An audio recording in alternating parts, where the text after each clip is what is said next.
Hi guys, I'm here to share you my thoughts regarding consciousness. As you can see, this past few months I've been sharing a lot of my views or my opinion on how I understand consciousness. Dig deeper about the mind and consciousness as a part of quantum physics, defining and describing human experience. What is consciousness? So consciousness is a field of thoughts wherein we embedded our perception about God, world, self, and others. Like a perceptual lens, how you see yourself, who you are, where you want to go, what do I want, how I'm going to get it.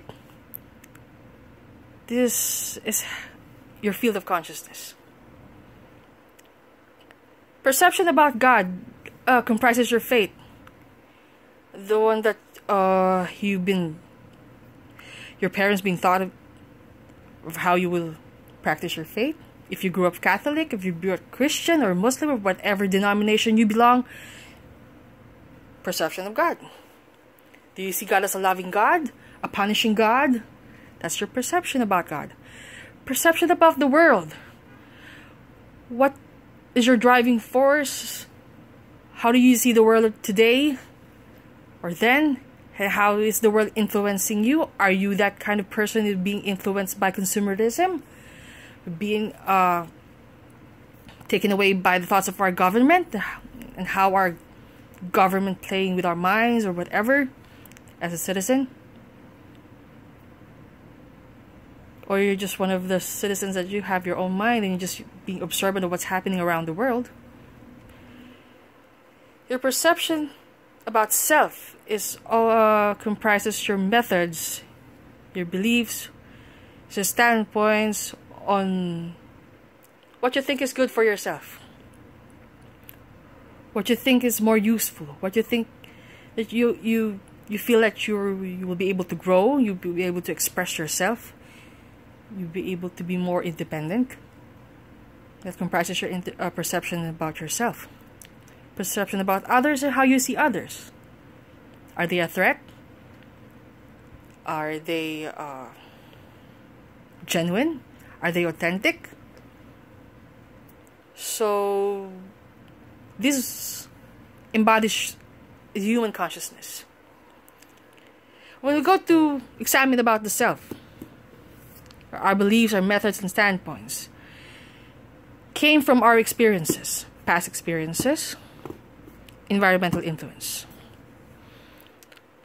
So environmental influences is divided into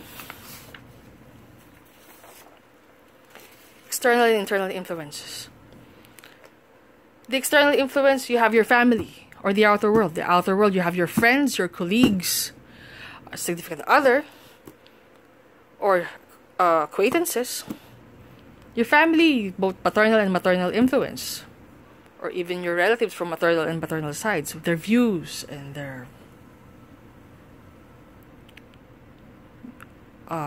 the consciousness also would also influence your consciousness in some level, depending on how you are tangible to your truths or you're tangible to their truths.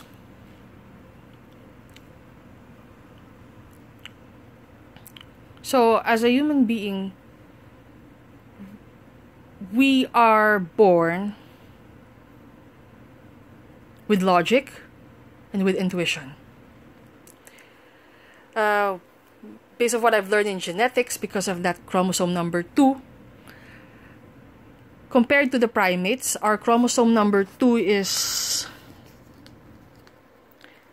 differently fused.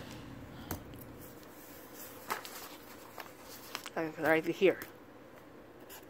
Intuition and logic. It's both of chromosome number 2. See? Because in the primates, the chromosome number 2 is like this. Primate yan, ah. But in humans, the chromosome is like this. It's fused like this. And scientists have proved that the chromosome number 2 give rise to to define our neural system, for us to be logical and intuitive at the same time. And we have also the capacity to speak because of that chromosome number 2. Which why we are very special as human beings. Intuitive and logic. Intuition and logic. Sorry. Intuitive and logical. Other terms being compassionate and common sense. You remember how I define compassion and common sense? Compassion. I write that here.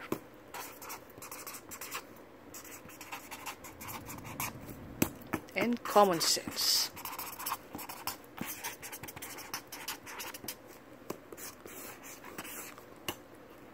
Compassion is the ability to witness a suffering without getting lost to the suffering.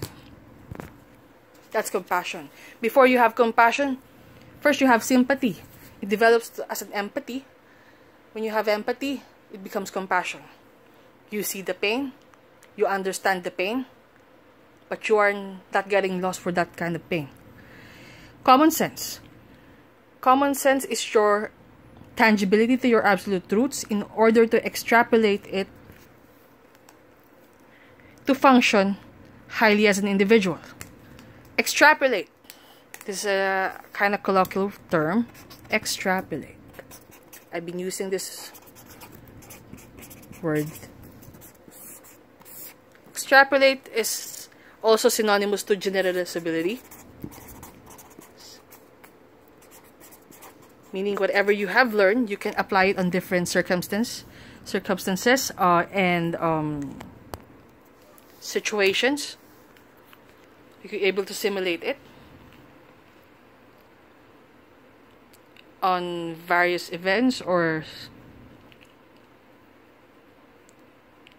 like you say, when you're teaching a person to walk, or various terrains, various surface. So I mean extrapolate. So for example, this is me, and this is the other person, and the other person provoke me, annoy me, or tell bad things about me, or did something wrong towards me. You know, this past few months, I've learned to control my emotions whenever somebody did something wrong against me. To what extent? Whether you are a family member or a friend or someone that is used to be close to me, I don't harbor anger to anyone because of these thoughts, of this learning that I have with the past few months. Because when somebody did something wrong, I always think, what if I am in their shoes? And I try to dig deeper on their thoughts, their level of consciousness, what made them do that kind of method, what made them decide on that kind of situation like that, to be able to be hurtful, to be able to be annoying. What happened before this event that made them act that way? And how am I able to prevent it? How am I able to reverse it? If I am in that situation, or if it happened to someone close to me, how will I be able to understand deeper? So this is how my thoughts is running right now. I'm not the same Dion that you usually see, that I'm very angry, I'm very I rant or whatever. I look deeper into everyone's mind. Where are they coming from? And how am I be able to dissipate their pain, to understand further their journey. Because a lot of us here, we are We have our own journey. My journey is different from yours. And whatever you're dealing, I understand. I totally understand. It's just like in the Philippians 4:7 and Romans 3:23. In Philippians 4:7 it says here that the grace of God transcends in mind and our hearts through Jesus Christ. When I'm using my logic and I'm using my intuition, I'm inviting the grace of God. I'm using my common sense. I'm using my compassion. And in Romans 3:23 it says here, we all fall short of the glory of God. So who am I to harbor anger? Who am I to be vindictive? And these are my thoughts that I want to share to you. The parallels of science and Bible. This is Dion Chua signing off.